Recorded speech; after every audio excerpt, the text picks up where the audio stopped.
Decades of dieting changed my view of fat loss. What happens after the transformation photo? The transformation in the picture above took more than a decade. The detailed tracking came later. Like a lot of people who lose a large amount of weight, I initially believed the hardest part would be losing it.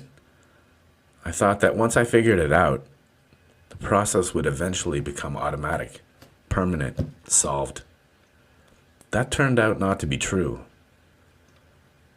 What actually changed my understanding of fat loss was not motivation, discipline, or finding the perfect diet.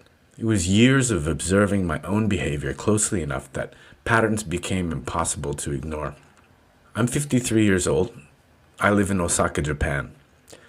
I train hard, walk a lot, and for the past several years, I've tracked an enormous amount of data related to body composition, appetite, adherence, calories, activity, and training performance. Not because I'm obsessed with optimization, because I got tired of guessing. Over time, the data forced me to confront several things I did not want to admit. First, adherence matters more than dietary ideology. Some of the most successful cutting phases came not from extreme restriction, but from making my meals more enjoyable and repeatable. Potatoes, rice, bananas, high-protein meals, structured repetition, and reducing decision fatigue ended up being more effective for me than trying to win through willpower. Second, planned indulgence and uncontrolled spillover are not the same thing. This was a major realization. For years, I framed all overeating as failure. The data eventually showed something more nuanced. I can deliberately eat in a surplus for short periods, vacations, maintenance phases, planned indulgence periods, without long-term damage if the return to structure is immediate and clearly defined. The real danger was never one high-calorie day. The danger was extending that day into several weeks through loosened boundaries and vague thinking. Third, maintenance is a skill separate from fat loss. Losing weight created momentum.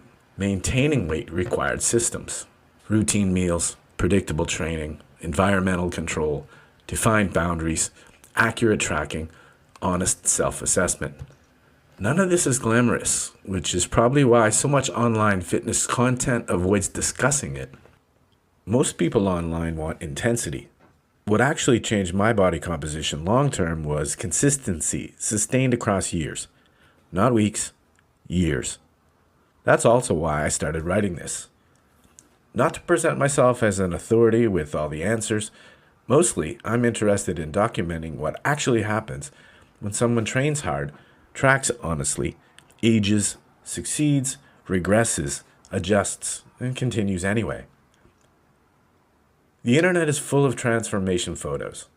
What interests me more now is the process that happens after them.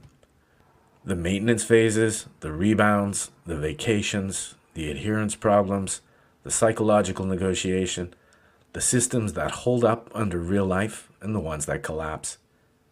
That is what this Substack will be about.